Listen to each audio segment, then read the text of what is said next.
Did you know that the Ivy League has profited off of the slave trade for a long time?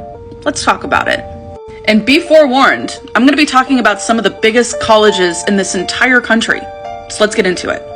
Let's start with Brown.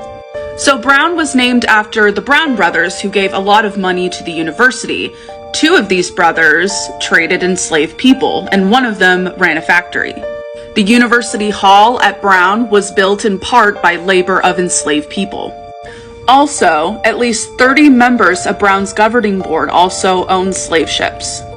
Now let's talk about the fucked up shit that happened at Dartmouth.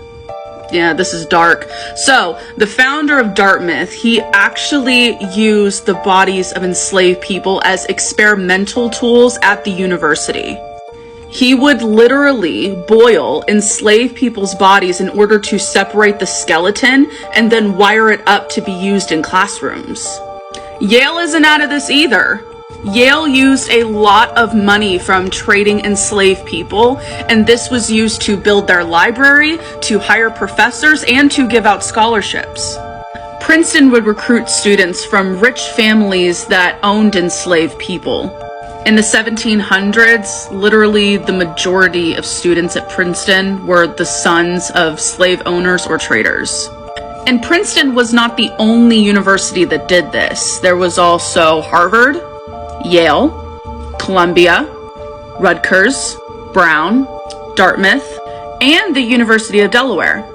Let me go to my notes for this part. So Princeton's first 9 university presidents from 1747 to 1854 owned enslaved people, and many of them during their time as president.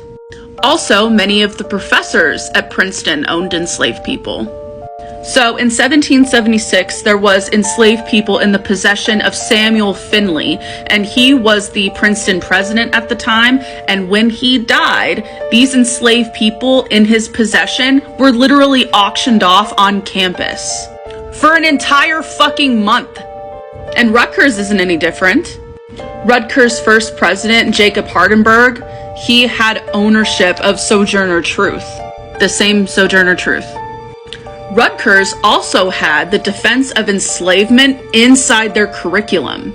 They basically used this curriculum to provide flawed justification for the free labor of black people, the absolute power of slave owners, and the separation of races. I mean, I didn't know this. I know that there's a bunch of white followers of mine who didn't know either. So let's talk about it. How do we feel about the Ivy League now? I always thought they were a bunch of assholes, but fuck.